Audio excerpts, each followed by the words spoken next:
পাহাড়ের হিমেল বাতাসে কনকনে শীতে জর্জরিত উত্তরের হিমকন্যা পঞ্চগড়।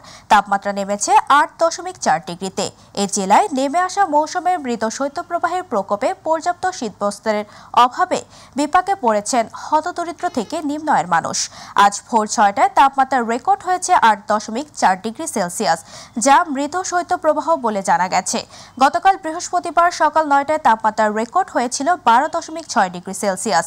আবহাওয়ার অফিসের তথ্য অনুযায়ী বাতাসের তাপমাত্রা সাধারণত ১০ ডিগ্রি সেলসিয়াসের নিচে নামলে এবং ৮ ডিগ্রির উপরে থাকলে তাকে মৃত শৈত্যপ্রবাহ বলে, আর তাপমাত্রা ৬ থেকে ৮ ডিগ্রিতে নেমে এলে মাঝারি ও ৬ ডিগ্রি সেলসিয়াসের নিচে তা তীব্র শৈত্যপ্রবাহ হয়ে থাকে। কুয়াশা ভেদ করে সকালে সূর্য দেখা গেছে, তবে হিম বাতাসের সঙ্গে প্রবাহিত শৈত্যপ্রবাহে কাঁপছে উত্তরের জনপদ।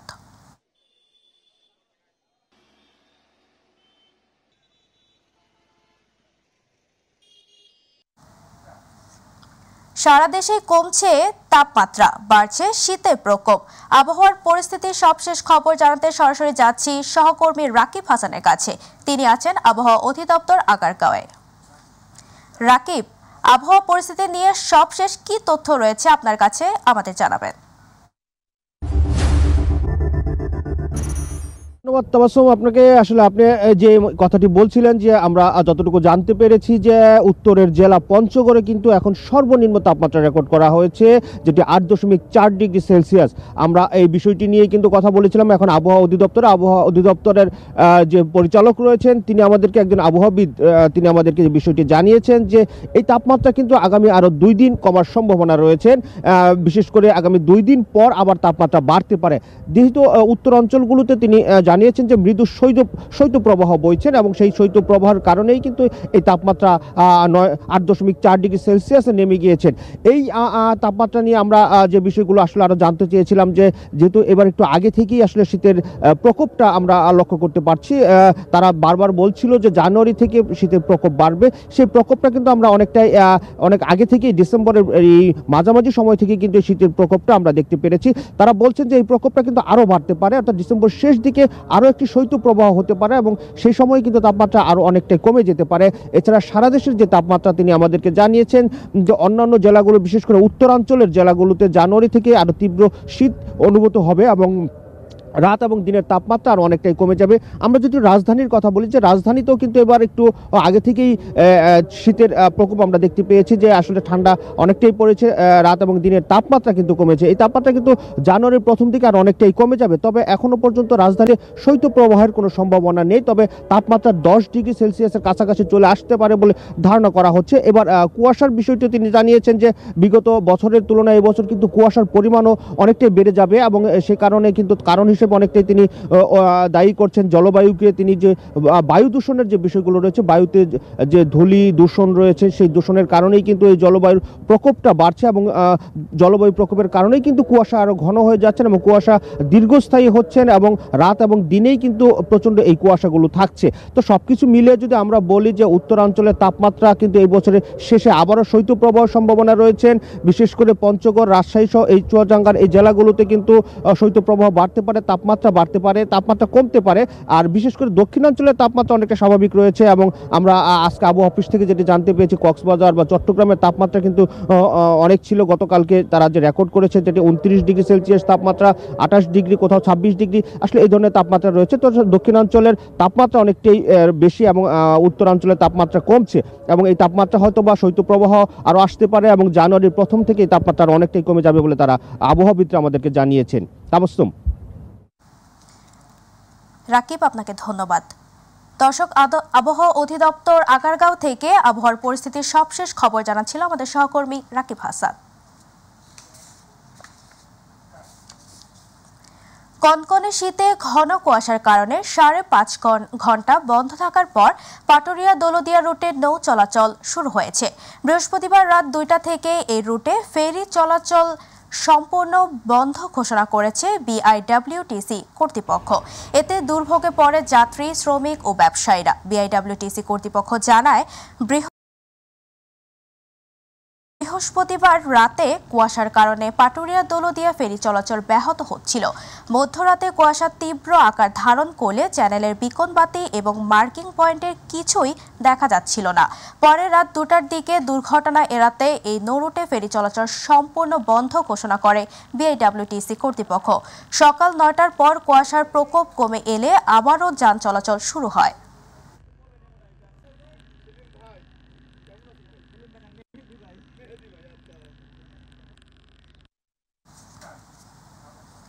স্বস্তি ফিরছে না নিত্য প্রয়োজনীয় পণ্যের বাজারে। চাল ডালের দাম স্থিতিশীল থাকলেও বেড়েছে সয়াবিন তেলের দাম। নতুন আলুর দাম কিছুটা কমলেও আগের মতো রয়েছে পুরনো আলুর দাম। আমদানি করা পেঁয়াজের দাম কেজি প্রতি 10 টাকা কমলেও দেশি পেঁয়াজের দাম রয়েছে আগের মতোই। শীতের আগমনে সবজির দাম কিছুটা কমে এসেছে, তবে ক্রেতারা বলছেন ভরা মৌসুমেও সবজির দাম এখনো বেশি।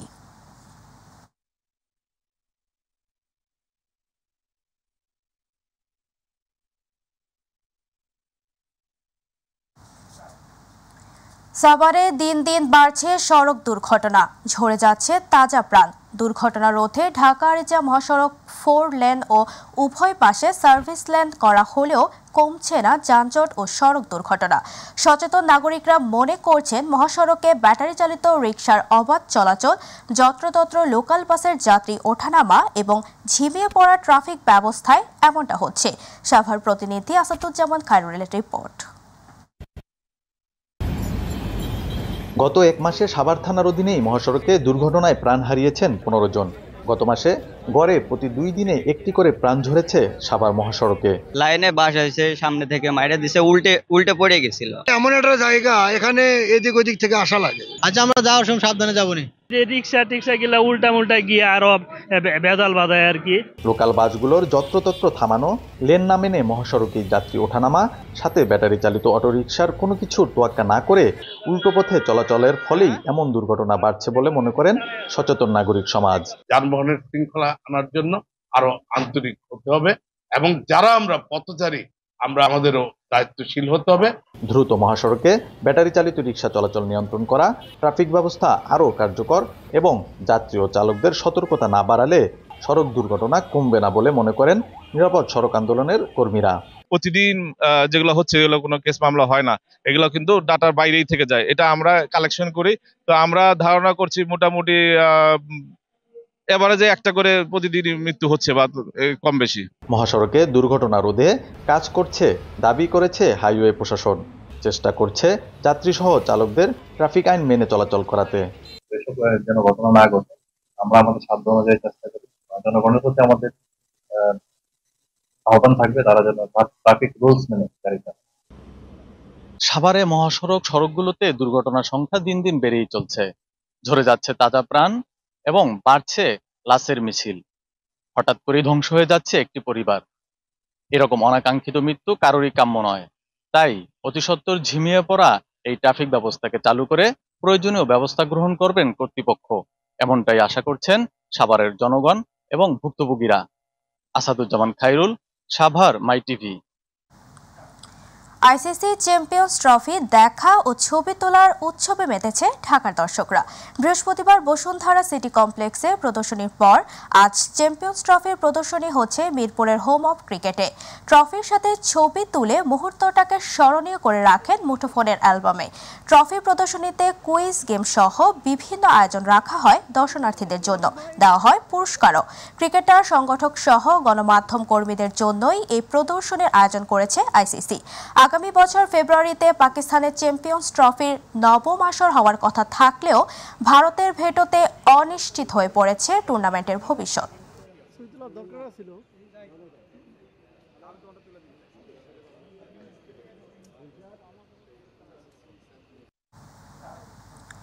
মিরপুরের শেরেবাংলা ক্রিকেট স্টেডিয়ামে আইসিসি চ্যাম্পিয়ন্স ট্রফির প্রদর্শনীর সবশেষ খবর জানতে সরাসরি যাব সহকর্মী SM আরিফের কাছে। আরিফ, চ্যাম্পিয়ন্স ট্রফির প্রদর্শনী নিয়ে দর্শকদের উৎসাহ কেমন দেখছেন আমাদের জানাবেন।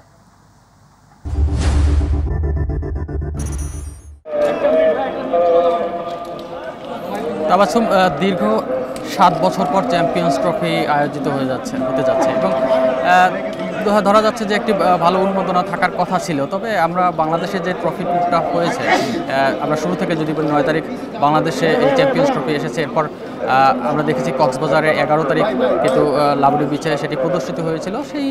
সেই ক্ষেত্রে আসলে সেই রকম আবেদনটা কিন্তু আসলে আমরা দর্শকদের মধ্যে যে উন্মাদনা সেটি আসলে আমরা কিন্তু এবার চ্যাম্পিয়ন্স ট্রফিকে ঘিরে লক্ষ্য করিনি। আমরা যদি বলি যে ঢাকায় যেটি ট্রফি টুরটা ছিল, ঢাকায় যে ট্রফি টুরটা ছিল সেখানে আমরা দেখেছি বসুন্ধরা শপিং কমপ্লেক্সে কিন্তু গতকাল সারাদিন দিনভর কিন্তু উন্মুক্ত ছিল সাধারণ দর্শকদের জন্য। সেখানেও আমরা দর্শকদের যেভাবে আমরা দেখি ওয়ার্ল্ড কাপ বা বিশ্বকাপের সময় যে উন্মাদনাটা দেখি সেটি আসলে আমরা দেখিনি। তবে একদমই যে নেই সেটি বলা যাবে না।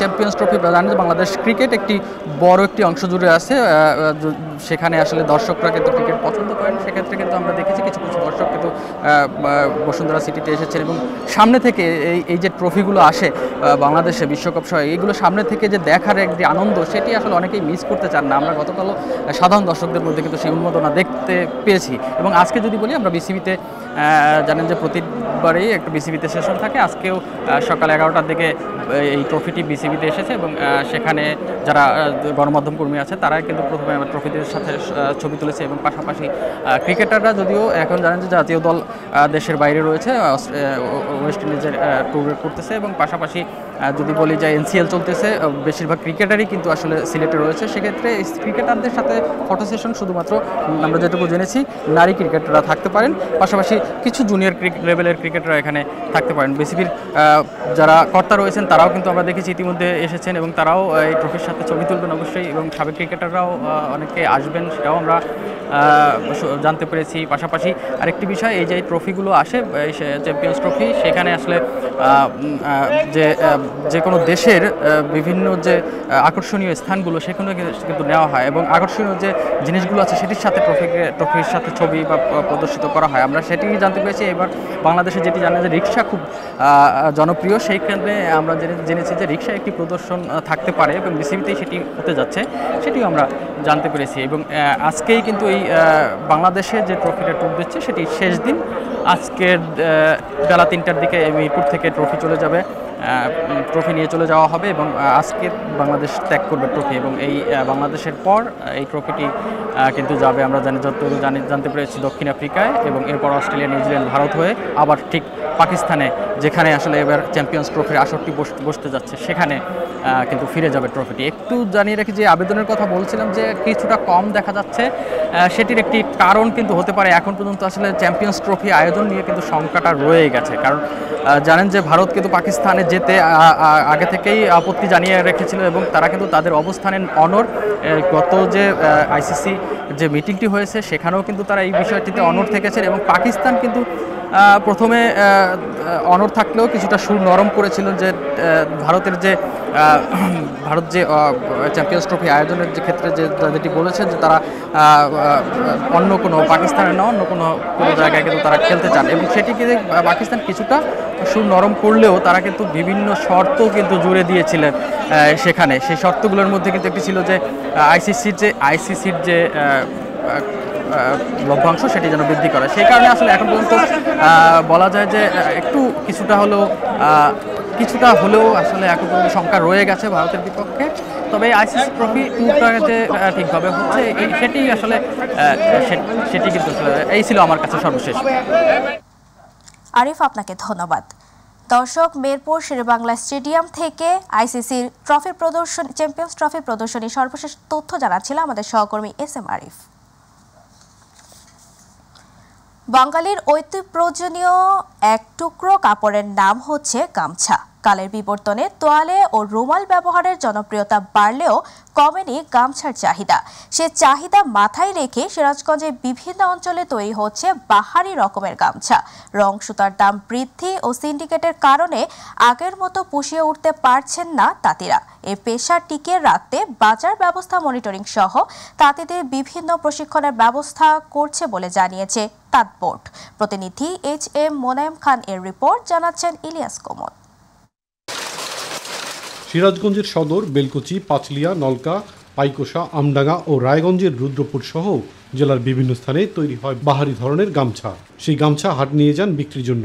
এখানকার গামছা গুণে মানে ভালো হলেও তুলনামূলক দামে কম, তাই এই অঞ্চলের গামছার চাহিদা রয়েছে দেশব্যাপী। সপ্তাহে শুক্র ও মঙ্গলবার বসে এই গামছার হাট। জেলার বিভিন্ন স্থানের পাশাপাশি রাজধানী ঢাকা সহ উত্তরাঞ্চলের বিভিন্ন জেলার ব্যবসায়ীরা এখানে এসে পাইকারি দামে গামছা নিয়ে যায়। তবে রং ও সুতার দাম বৃদ্ধি আর সিন্ডিকেটের কারণে আগের মতো গামছা তৈরিতে পুষিয়ে উঠতে পারছেন না তারা। মানে ভালোর জন্য এখান থেকে মনে করেন যে সারা বাংলাদেশে মনে করেন যে করটিয়া, গাউসিয়া, আপনার সাদাতপুর, এখানে আমরা নিয়ে যা মনে করেন বিক্রি করি। যে দামে বিক্রি হচ্ছে তাতে তাঁতিদের সুতার যে দাম ওই দামের তুলনায় তাঁতিদের লাভ হচ্ছে না। আগে সুতার দাম কম ছিল, গামছার দাম মোটামুটি ভালো আছিল, গামছার চাহিদা অনেক ভালো আছিল, অনেক দাম বেশি কিন্তু বর্তমান সুতার দাম বেশি, গামছার দাম কম। এখন বর্তমান সুতার দাম বেশি, কাপড়ের দাম কম, আমরা বিক্রি করতে পারতেছি না। বাজার ব্যবস্থা নিয়ন্ত্রণ করা না গেলে অচিরে এই গামছা শিল্প বিলুপ্ত হয়ে যাবে মনে করেন সংশ্লিষ্টরা। তাই সহজ শর্তে ঋণের দাবি জানান এই অঞ্চলের তাঁতিরা। আমাদের এখন চাহিদা নাই, আগে যে পরিমাণ তুলনায় চাহিদা ছিল এখন আর গামছার ওরকম চাহিদা নাই। বর্তমান যে রেটটা আছে এই রেট হিসাবে তাঁতি খালি কমবে, তাঁতির বাড়ানোর কোনো চান্স নাই। ওই রকমভাবে মুনাফা করতে পারি না।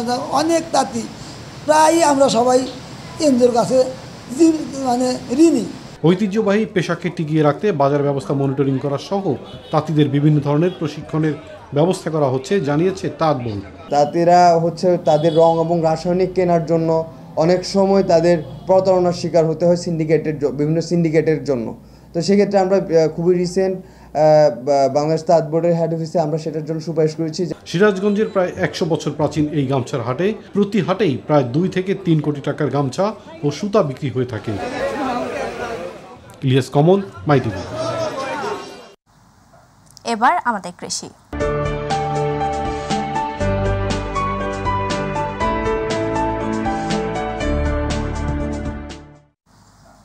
টাঙ্গাইলের মির্জাপুরে চায়না জাতের ছোট কমলা চাষ করে আলোড়ন সৃষ্টি করেছেন দেলোয়ার হোসেন দিলু নামের এক কৃষক। 5 বছর আগে 140টি চারা দিয়ে শুরু করলেও বর্তমানে রয়েছে 6.5 একর জমির মিশ্র ফল বাগান। এবছর 4.5 লাখ টাকার চায়না কমলা বিক্রির আশা তার। দেলোয়ার হোসেনকে সব ধরনের সহযোগিতা করা হচ্ছে বলে জানিয়েছে কৃষি বিভাগ। প্রতিনিধি মোশাররফ হোসেনের রিপোর্ট, জানাচ্ছেন শামস তাবরিজ উচ্ছ্বাস। বাগানের যেদিকেই চোখ যায় সেদিকেই থোকায় থোকায় ঝুলছে চায়না জাতের ছোট্ট কমলা। দেশি ফল চাষ করে সারা ফেলেছেন টাঙ্গাইলের মির্জাপুরের বাসতৈল ইউনিয়নের 5 গাঁও গ্রামের দেলোয়ার হোসেন দেলু। ব্যবসার কাজে চীনে গিয়ে দেখে নিজ এলাকায় এই বাগান তৈরির উদ্যোগ নেন দেলোয়ার। দেশে ফিরে 2019 সালে 140টি চারা সংগ্রহ করে শুরু করেন কমলা চাষ। প্রতিদিন দেশের বিভিন্ন জায়গা থেকে কমলার বাগান দেখতে ভিড় করছেন মানুষ। বাগান ঘুরে দেখছেন ও ছবিও তুলছেন অনেকে।